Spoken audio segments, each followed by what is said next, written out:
In answer to the king, this is how Odysseus, the man of many resources, began his tale. King Alcinous, most illustrious of all your people, it is indeed a lovely thing to hear a bard such as this, with a voice like the voice of the gods.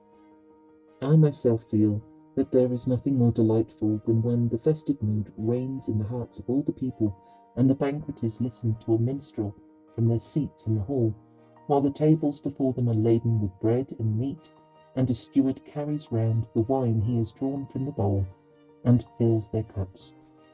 This, to my way of thinking, is perfection. However, your heart has prompted you to ask me about my troubles, and that intensified my grief. Well, where shall I begin? Where end my tale? For the list of woes which the gods in heaven have sent me is a long one. I shall start by giving you my name. I wish you all to know it, so that in times to come, if I escape the evil day, I may always be your friend, though my home is far from here. I am Odysseus, Laertes' son. The whole world talks of my stratagems, and my fame has reached the heavens. My home is under the clear skies of Ithaca. Our landmark is Mount Neriton, with its quivering leaves. Other islands are clustered round it, Dulichium and Same, and wooded Zacynthus. But Ithaca, the farthest out to sea, lies slanting to the west, whereas the others face the dawn and the rising sun. It is a rough land, but nurtures fine men, and I, for one, know of no sweeter sight for a man's eyes than his own country. The divine Calypso was certainly for keeping me in her cavern home because she yearned for me to be her husband, with the same object Circe, the Aeaean witch, detained me in her palace, but never for a moment did they win my heart. So true it is that a man's fatherland and his parents are what he holds sweetest. Even though he is settled far away from his people in some rich home in foreign lands. However, let me tell you of the disastrous voyage Zeus inflicted on me when I started back from Troy. The same wind that wafted me from Ilium brought me to Ismarus, the city of the Cicones. I sacked this place and destroyed its menfolk. The women and the vast plunder that we took from the town we divided so that no one, as far as I could help it, should go short of his proper share. And then I said we must escape with all possible speed, but my fools of men refused. There was plenty of wine, plenty of livestock, and they kept on drinking and butchering sheep and shambling crooked-horned cattle by the shore. Meanwhile, the Cicones went and raised a cry for help among the other Cicones, their inland neighbours, who were both more numerous and better men, trained in fighting from the chariot and on foot as well, when the occasion requires. At dawn they were on us, thick as the leaves and flowers in spring, and disaster, sent by Zeus to make us suffer, overtook my doomed companions and me. They fought a pitched battle by the swift ships and exchanged volleys of bronze spears, right through the early morning, and while the blessed light of day grew stronger, we held our ground and kept their greater force at bay. But when the sun began to drop, towards the time when the ploughman unyokes his ox, the Cicones gained the upper hand and broke the Achaean ranks. 6 of my strong grieved comrades from each ship were killed. The rest of us eluded our fate and got away alive. We sailed from Ismarus with heavy hearts, grieving for the loss of our dear companions, though rejoicing at our own escape. And I would not let the curved ships sail before each of our poor comrades who had fallen in action against the Cicones had been 3 times saluted with a ritual call. Zeus, who marshals the clouds, now sent my fleet a terrible gale from the north. He covered land and sea alike with a canopy of cloud. Darkness swept down on us from the sky, Our ships pitched and plunged in the wind, and the force of the gusts tore their sails to shreds and tatters. With the fear of death upon us, we lowered them on the decks and rowed the bare ships to the land with all our might. We rested on land for 2 days and 2 nights on end, with exhaustion and anxiety gnawing at our hearts.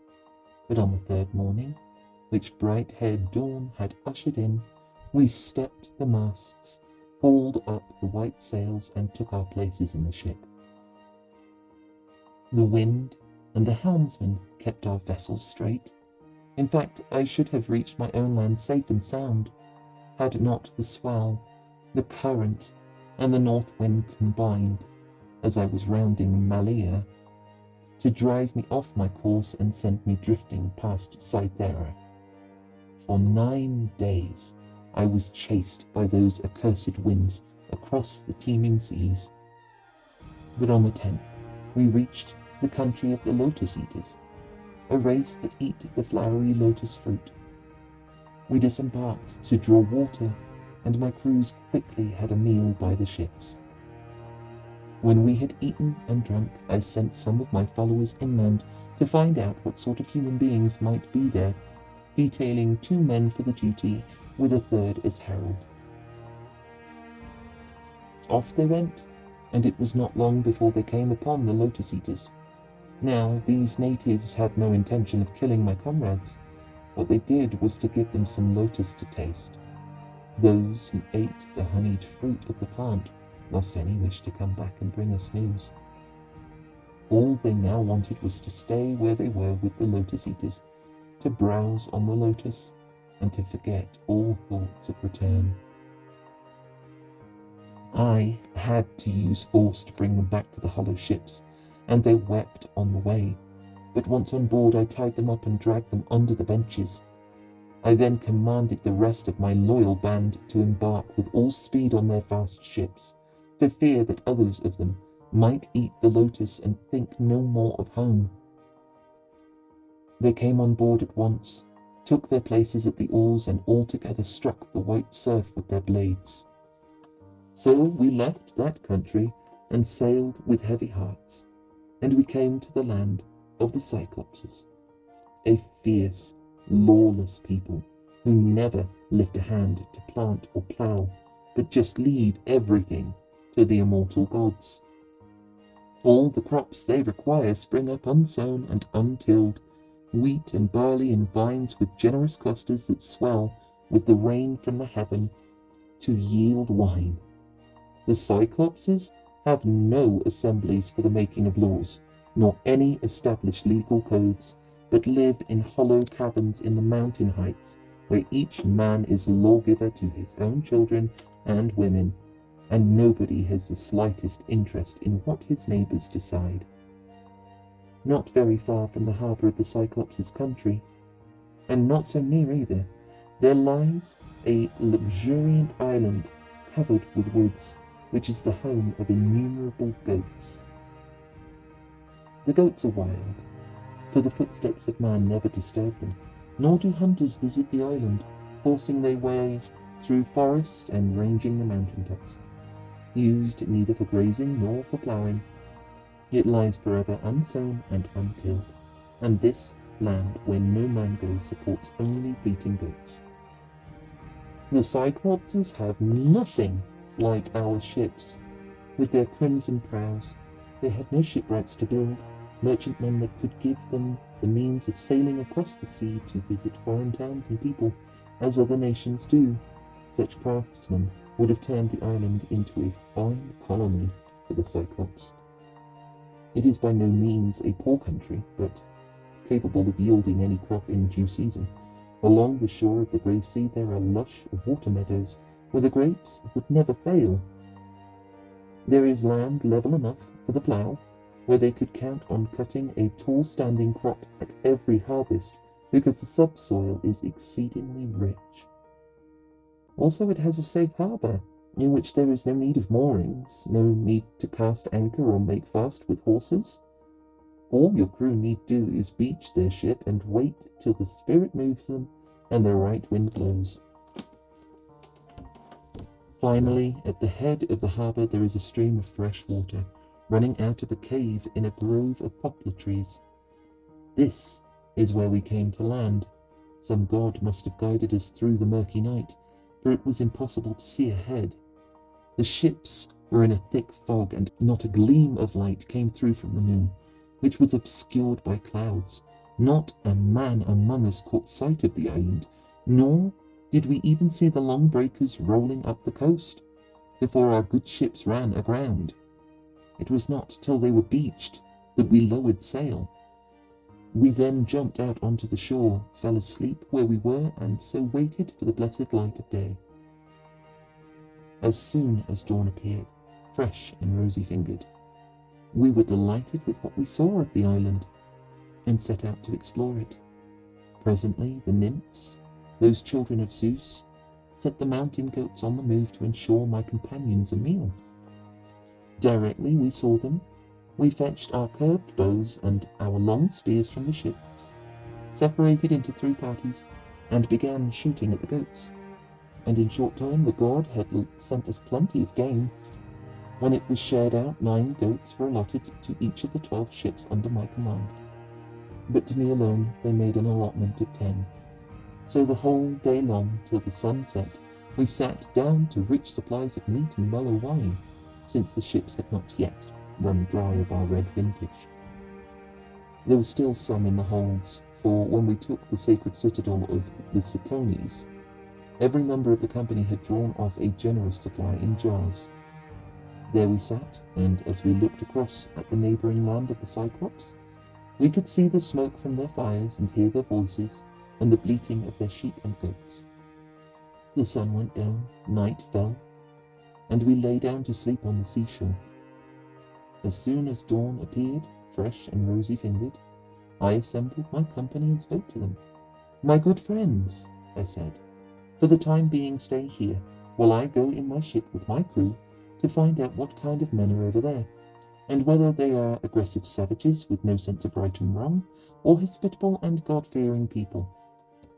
Then I climbed into my ship and told my men to follow me and loose the hawser. They came on board at once, took their places at the oars, and all together struck the white surf with the blades. It was no great distance to the mainland. As we approached its nearest point, we made out a cave close to the sea with a high entrance overhung by laurels. Here large flocks of sheep and goats were penned at night, and round the mouth a yard had been built with a great wall of quarried stones, tall pines, and high-branched oaks. It was the den of a giant who pastured his flocks alone, a long way away from anyone else, and he had no truck with others of his kind, but lived aloof in his own lawless way. And what a formidable monster he was! He was quite unlike any man who eats bread, more like some wooded peak in the high hills standing out alone apart from the others. At this point I told the rest of my loyal companions to stay there on guard by the ship, but I myself picked out the 12 best men in the company and advanced. I took with me in a goatskin some dark and mellow wine, which had been given to me by Maron, son of Euanthes, the priest of Apollo, the tutelary god of Ismarus, because we had protected him and his child and wife out of respect for his office. He lived in a wooded grove sacred to Phoebus Apollo. This man had given me some fine presents, 7 talents of wrought gold, with a mixing bowl of solid silver, and he drew off for me a dozen jars of mellow, unmixed wine as well. Oh, it was a wonderful drink. It had been kept secret from all his serving men and maids, in fact from everyone in the house but himself, his good wife, and a housekeeper.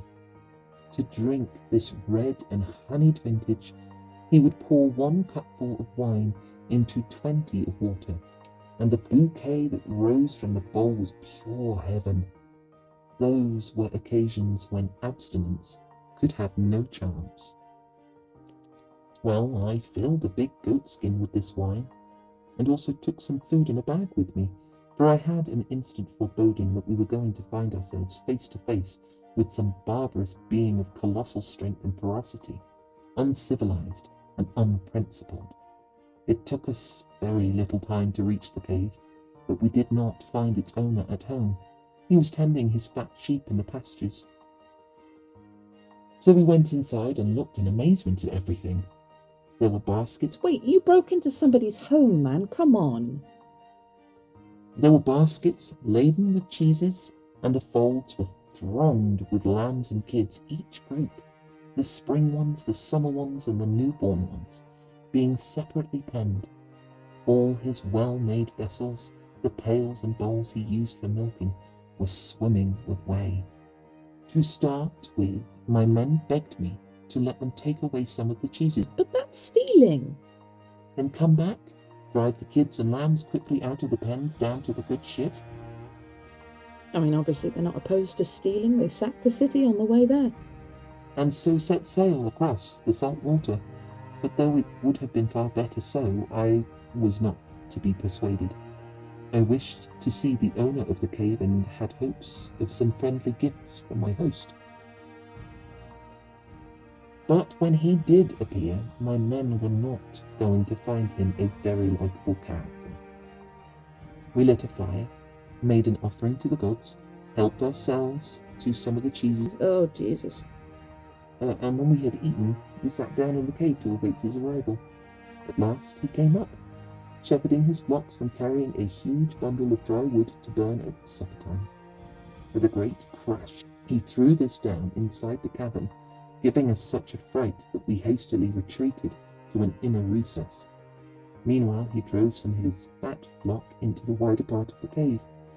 All the ones he was milking, the rams and he-goats, he left out of doors in the walled yard. He then picked up a huge stone, with which he closed the entrance. It was a mighty slab. 22 four-wheeled wagons could not shift such a massive stone from the entrance. Such was the monstrous size of the rock with which he closed the cave. Next he sat down to milk his ewes and his bleating goats, which he did methodically, putting her young to each mother as he finished.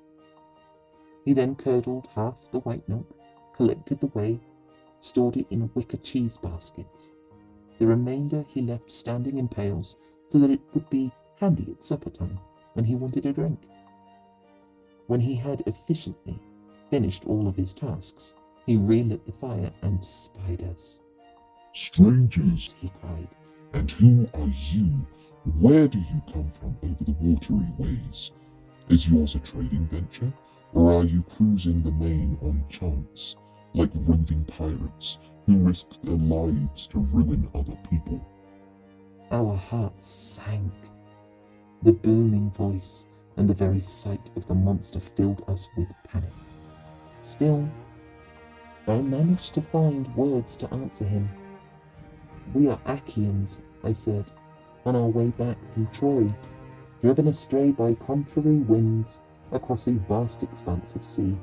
We're making our way home, but took the wrong way, the wrong route, as Zeus, I suppose, intended that we should. We are proud to say that we belong to the forces of Agamemnon, Atreus' son, who by sacking the great city of Ilium and destroying all its armies has made himself the most famous man in the world today. We find ourselves here as suppliants at your knees, in the hopes that you may give us hospitality, or even give us the kind of gifts that hosts customarily give their guests. Good sir, remember your duty to the gods. We are your suppliants. We are your suppliants, and Zeus is the champion of suppliants and guests. He is the god of guests. Guests are sacred to him, and he goes alongside them. That is what I said, and he answered me promptly out of his pitiless heart. "Stranger, you must be a fool, or must have come from very far afield to order me to fear or reverence the gods. We Cyclopses care nothing for Zeus with his Aegis, nor for the rest of the blessed gods, since we are much stronger than they are. I would never spare you or your men for fear of incurring Zeus's enmity, unless I felt like it. But tell me, where you moored your good ship when you came. Was it somewhere along the coast or nearby? I'd like to know. His words were designed to get the better of me, but he could not outwit someone with my knowledge of the world. I answered with plausible words. As for my ship, it was wrecked by the earth-shaker Poseidon on the borders of your land.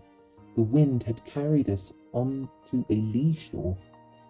He drove the ship up to a headland and hurled it on the rocks, but I and my friends here managed to escape with our lives. To this, the cruel brute made no reply. Instead, he jumped up, and reaching out towards my men, seized a couple and dashed their heads against the floor as though they had been puppies. Their brains ran out on the ground and soaked the earth. Limb by limb, he tore them to pieces to make his meal, which he devoured like a mountain lion, leaving nothing, neither entrails nor flesh, marrow nor bones, while we, weeping, lifted our hands to Zeus in horror at the ghastly sight. We felt completely helpless. When the Cyclops had filled his great belly with this meal of human flesh, which he washed down with unwatered milk, he stretched himself out for sleep among his flocks inside the cave. On first thoughts, I planned to summon my courage and draw my sharp sword from the scabbard at my side, creep up to him, feel for the right place with my hand and stab him in the breast, where the liver is supported by the midriff. But on second thoughts I refrained, realizing that we would seal our own fate as well as his, because we would have found it impossible, with our unaided hands, to push aside the huge rock with which he had closed the great mouth of the cave. So with sighs and groans we waited for the blessed light of day.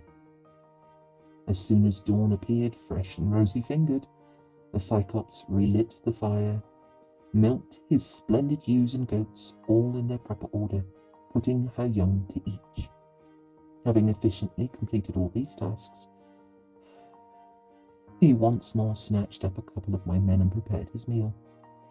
When he had eaten, he turned his plump flocks out of the cave, removing the great doorstone without an effort. But he replaced it once more, as though he were putting the lid on a quiver. Then, with frequent whistles, he drove his plump flocks off towards the mountain, and I was left with murder in my heart, scheming how to pay him out if only Athene would grant me my prayer. The best plan I could think of was this. Lying by the pen, the Cyclops had a huge staff of green olive wood, which he had cut to carry in his hand when it was seasoned. To us, it looked more like the mast of some black ship of 20 oars, a broad-bottomed merchantman, such as makes long sea voyages. That was the impression which its length and thickness made on us. Standing beside this piece of timber, I cut off a fathom's length, which I handed over to my men, and told them to smooth it down.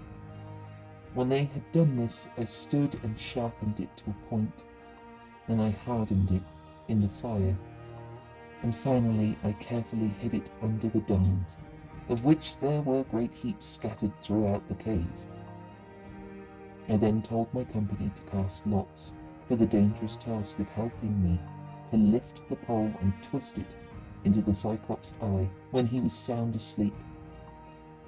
The lot fell on the very men that I myself would have chosen, 4 of them, so that counting myself, we made a party of 5.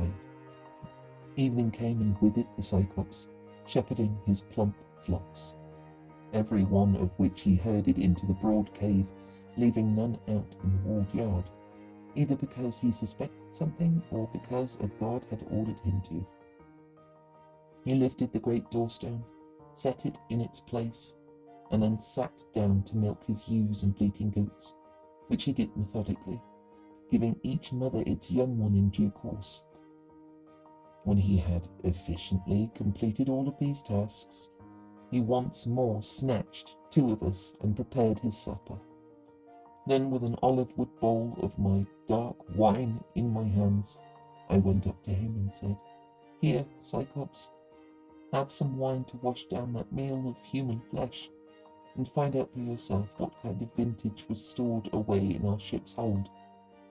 I brought it for you as an offering in the hope that you would take pity on me and help me on my homeward way. But your savagery is more than we can bear. Hard-hearted man, how can you expect ever to have a visitor again from the world of men? You have not behaved rightly." The Cyclops took the wine and drank it up, and the delicious drink gave him such exquisite pleasure that he asked me for another bowlful. Give me more, please, and tell me your name here and now. I would like to make you a gift that will please you. We Cyclopses have wine of our own, made from the grapes that our rich soil and rains from Zeus produce. But this vintage of yours is a drop of the real nectar and ambrosia. So said the Cyclops, and I handed him another bowlful of the sparkling wine. 3 times I filled it for him, and 3 times the fool drained the bowl to the dregs. At last, when the wine had fuddled his wits, I addressed him with soothing words. "Cyclops," I said, "you ask me my name, I'll tell it to you, and in return give me the gift you promised me. My name is Nobody. That is what I am called by my mother and father and by all my friends." The Cyclops answered me from his cruel heart. "Of all his company, I will eat nobody last, and the rest before him. That shall be your gift."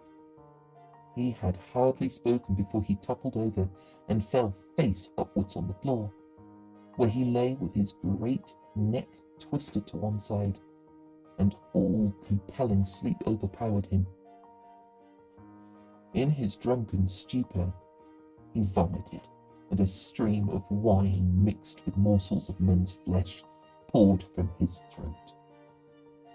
I went at once and thrust our pole deep under the ashes of the fire to make it hot. And meanwhile, gave a word of encouragement to all my men to make sure that no one would hang back through fear. When the fierce glow from the olive stake warned me that it was about to catch alight in the flames, green as it was, I withdrew it from the fire, and my men gathered round. A god now inspired them with tremendous courage. Seizing the olive pole, they drove its sharpened end into the Cyclops' eye, while I used my weight from above to twist it home, like a man boring a ship's timber with a drill, which his mates below him twirl with a strap they hold at either end, so that it spins continuously. In much the same way we handled our pole with its red-hot point, and twisted it in his eye till the blood boiled up around the burning wood. The scorching heat singed his lids and brow all round, while his eyeball blazed, and the very roots crackled in the flame. The Cyclops' eye hissed round the olive stake, in the same way that an axe or adze hisses when a smith plunges it into cold water to quench and strengthen the iron. He gave a dreadful shriek, which echoed round the rocky walls, and we backed away from him in terror, while he pulled the stake from his eye, streaming with blood. Then he held it away from him with frenzied hands, and raised a great shout to the other Cyclopses, who lived in the neighbouring caves along the windy heights. Hearing his screams, they came up from every quarter, and gathering outside the cave asked him what the matter was. What on earth is wrong with you, Polyphemus? Why must you disturb the peaceful night and spoil our sleep with all this shouting? Is a robber driving off your sheep, or is somebody trying by treachery or violence to kill you?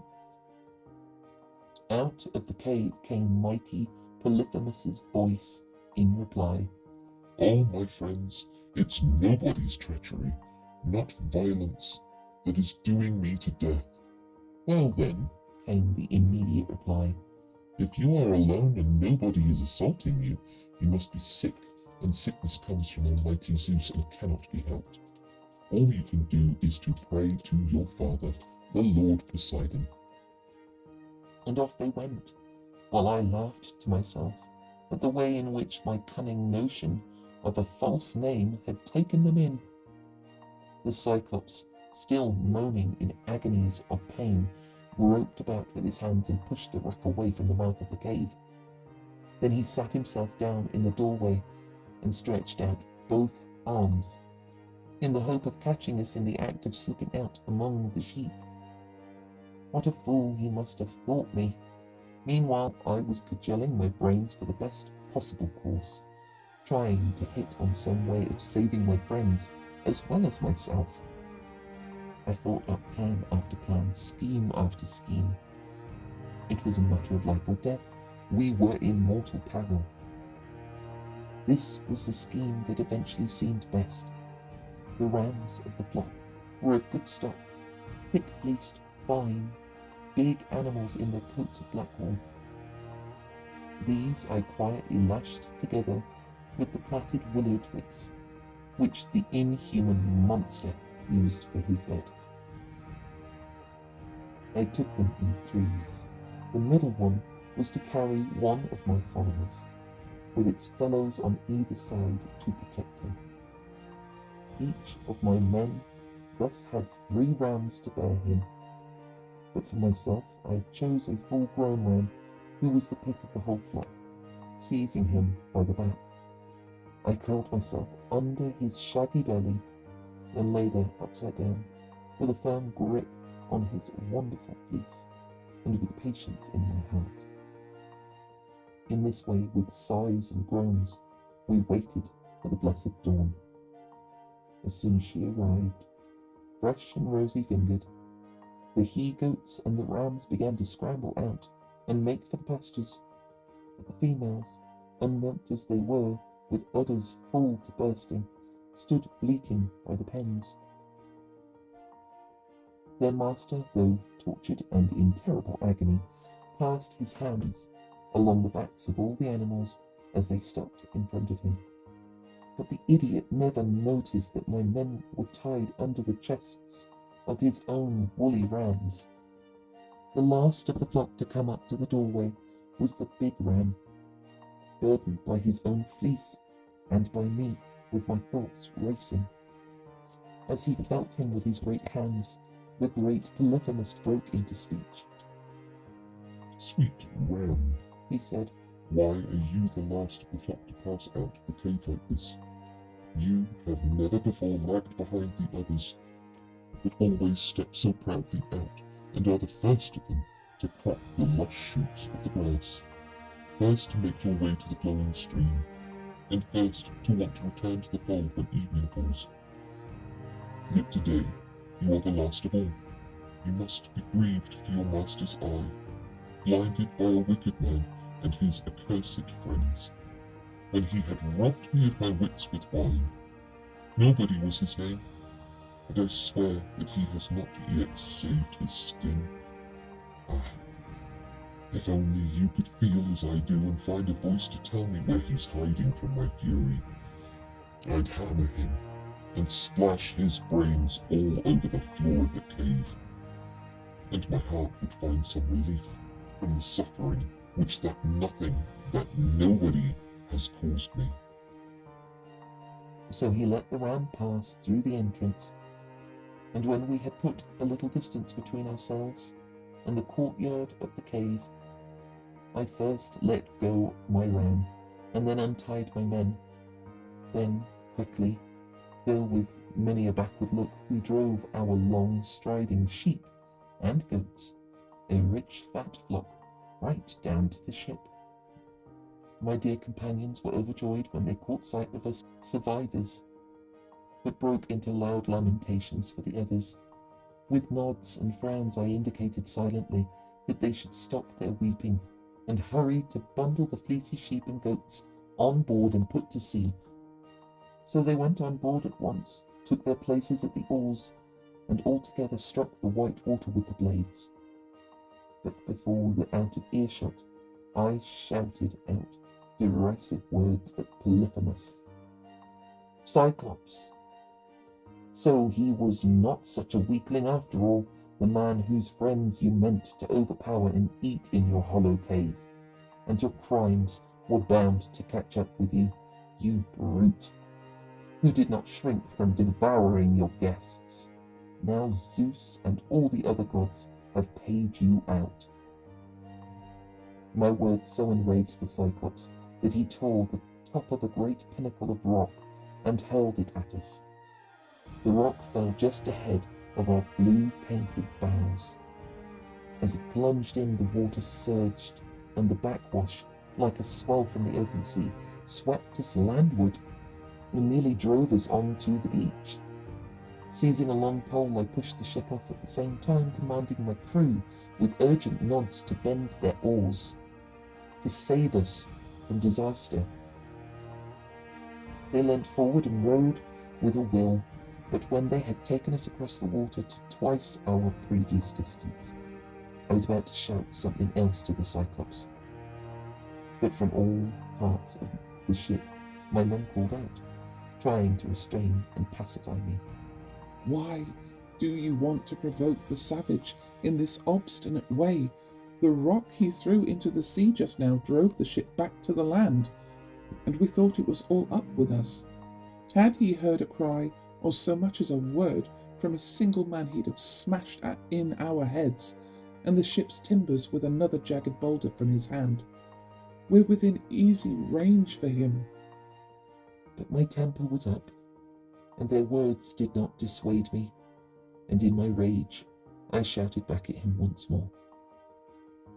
Cyclops, if ever anyone asks you how you came by your blindness, tell him your eye was put out by Odysseus, sacker of cities, the son of Laertes, who lives in Ithaca.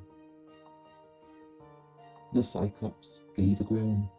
Alas, he cried, those ancient prophecies have come back to me now.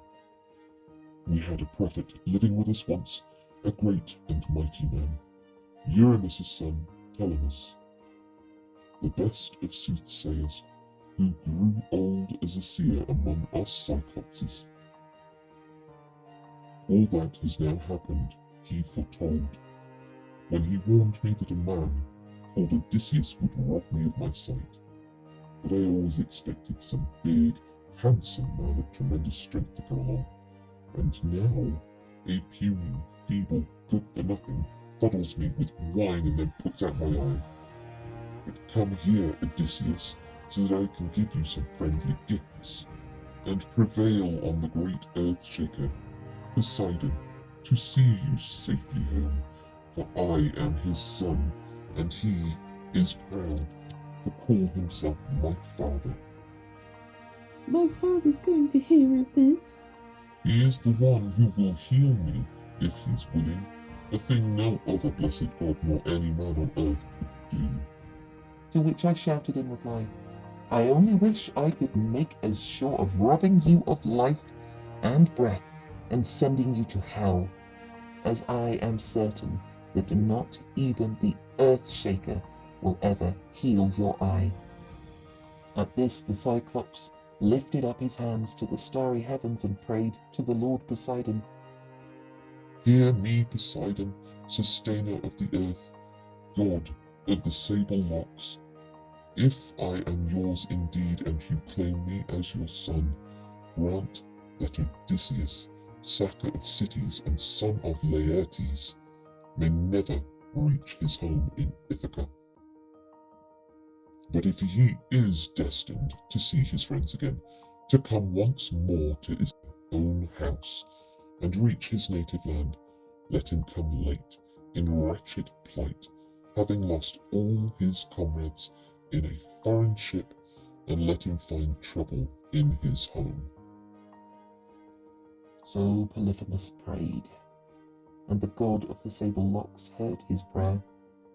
Once again the Cyclops picked up a boulder, bigger by far this time, and hurled it with a swing, putting such tremendous force into his throw that the rock fell only just astern of our blue-painted ship, narrowly missing the tip of the rudder. The water heaved up as it plunged into the sea, but the wave that it raised carried us onward toward further shore. And so we reached our island, where the rest of the good ships were waiting for us, their crews sitting round disconsolate and keeping a constant watch for our return. Once there, we beached our ship, jumped out on the shore, and unloaded the Cyclops flocks from the hold. We then divided our spoils so that no one, as far as I could help it, should go short of his proper share. But my comrades in arms did me the special honour, when the sheep and the goats were distributed, of presenting me with the big ram in addition.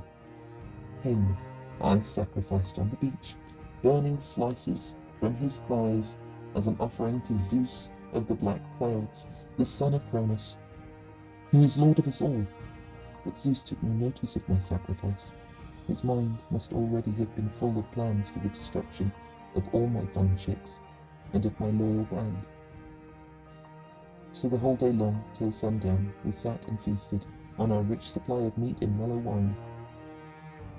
When the sun set and darkness fell, we lay down to sleep on the seashore. As soon as dawn appeared, fresh and rosy-fingered, I roused my men and ordered them to go on board and cast off.